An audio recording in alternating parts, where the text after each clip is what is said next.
বাংলার সঙ্গে ফের জঙ্গি যোগের অভিযোগ, আর তার তদন্ত করতে গিয়ে কালিয়াগঞ্জ থেকে গ্রেফতার একজন। অভিযোগ কিন্তু ভয়ঙ্কর।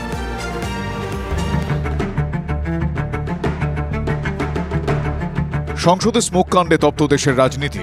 বাংলা যোগে বিরোধী শিবির যখন তৃণমূলের বিরুদ্ধে সুর চড়াচ্ছে, তখনই মুম্বাইয়ে জঙ্গি কার্যকলাপে আবারও বাংলা যোগের অভিযোগ।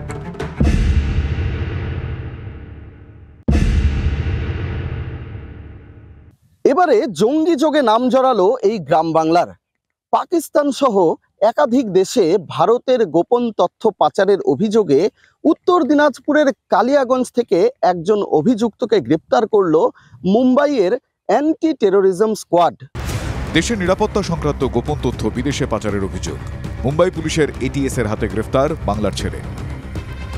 জঙ্গি যোগে গ্রেফতার মুক্তা মাহাতো। অভিযুক্ত কালিয়াগঞ্জের কাঁকড়া মোড়ের বাসিন্দা। অভিযোগটা ঠিক কি জানা গিয়েছে? ভারতীয় নৌসেনা ও দেশের অভ্যন্তরীণ তথ্য সংগ্রহ। সংবেদনশীল সেই তথ্য বিদেশে পাচার করা হতো। পাকিস্তান, প্যালেস্তাইন, ইরানে তথ্য পাচারের অভিযোগ। মুম্বাই ডকইয়ার্ডে বিভিন্ন জাহাজের আনাগোনা তারা লক্ষ্য করত এবং সেই সিক্রেটগুলো বাইরের দেশে পাচার করত। মুম্বাইয়ে জঙ্গি কার্যকলাপের তদন্ত করতে গিয়ে মুক্তা মাহাতোর হদিশ পান গোয়েন্দারা। সূত্রের খবর, সম্প্রতি এক জঙ্গিকে গ্রেফতার করে মুম্বাই এটিএস। তাকে জেরা করেই মুক্তা মাহাতোর নাম জানতে পারেন গোয়েন্দারা। তদন্তে মুক্তা মাহাতোর একাধিক ব্যাংক অ্যাকাউন্টের হদিশ পায় এটিএস। সেই অ্যাকাউন্ট থেকে টাকা লেনদেন। তার বিরুদ্ধে অভিযোগ, সে দেশের কিছু সিক্রেট তথ্য বাইরে পাচার করেছে। একজন এই কেসে মুম্বাইয়ে ধরা পড়েছে, তার সঙ্গে ইনার টাকা পয়সার লেনদেন রয়েছে, লেনদেন পাওয়া গেছে। সেই সূত্র ধরে এটিএস তদন্ত শুরু করে এবং তদন্ততে ওনারা পেয়েছে এরও যোগাযোগ আছে। কাদের সঙ্গে টাকা লেনদেন সেই খোঁজ খবর করতেই 15 ডিসেম্বর উত্তর দিনাজপুরের কালিয়াগঞ্জে হানা দেয় মুম্বাই পুলিশের এটিএস। এরপরই গ্রেফতার। জামিন অযোগ্য ধারায় মামলা। জানা গিয়েছে বাড়ির কাছেই মুক্তা মাহাতোর অনলাইনের দোকান রয়েছে। ছেলের গ্রেফতারিতে ষড়যন্ত্রের অভিযোগ করছে পরিবার। ওই গেম খেলার মাধ্যমে। গেম টেম খেলার মাধ্যমে এখন কার অ্যাকাউন্টে কে টাকা আসছে ওটা তো নাম জানা নাই। ও হঠাৎ 2000 টাকা আসছে, ও ভাবতে পারে না, ও আবার রিটার্ন দিয়ে দিয়েছে টাকাটা। এটা নিয়েই ওকে পুলিশ সন্দেহভাগী করে নিয়ে গেছে। আমার ছেলে ফাঁসানো হয়েছে। এটা এটা বাইরেকার কোনো মানে খারাপ কোনো একটা ছেলে ফাঁসাই দিছে ওকে। অভিযুক্তকে ট্রানজিট রিমান্ডে মুম্বাই নিয়ে গিয়েছে এটিএস। মুক্তা মাহাতো, তার বিরুদ্ধে অভিযোগ সে দেশের কিছু সিক্রেট বাইরে পাচার করেছে। সেই অভিযোগে তাকে আটক করা হয়েছে এবং লার্নেড সিজিএম কোর্টে তাকে প্রডিউস করা হয় এবং ট্রানজিট রিমান্ডের প্রেয়ার করা হয়।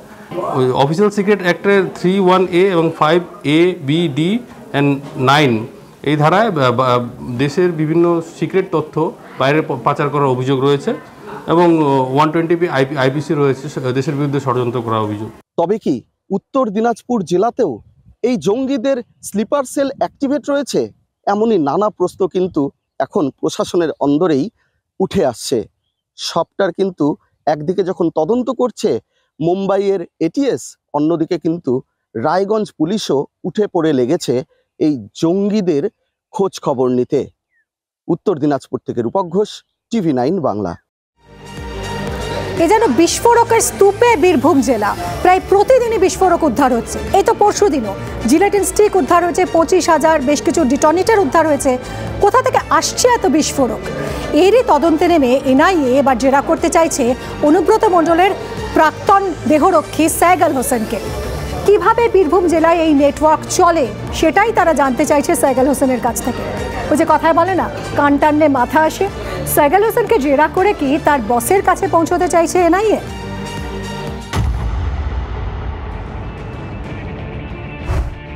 বীরভূম জেলার নলহাটি, মোহাম্মদ বাজার, রামপুরহাট এলাকায় বিস্ফোরক মাঝে মধ্যেই মিলছে।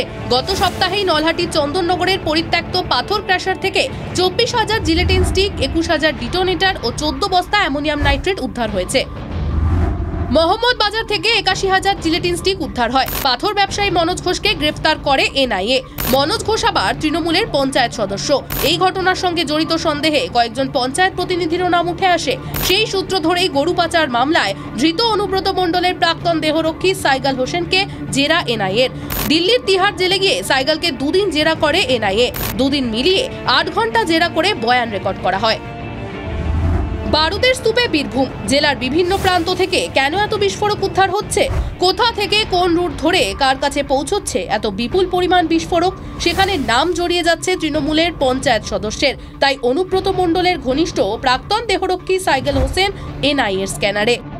কান টানলে মাথা আসার যে ফর্মুলা, সেই ফর্মুলাতে কি এগোতে চাইছে এনআইএ? তার কারণ তদন্তকারীদের বক্তব্য যে অনুব্রত এবং সাইকেল হোসেন তাদের ইকুয়েশনটা, তাদের সম্পর্কটা এমনই যে অনুব্রত কিছু করলে সেটা সাইকেল হোসেন জানবেন না, এটা হতে পারে না। আবার সাইকেল হোসেন কিছু করলে অনুব্রত মণ্ডল জানতে পারবে না, তেমনটাও হয় না, বা এজেন্সির কর্তারাও তেমনটা বিশ্বাস করে না।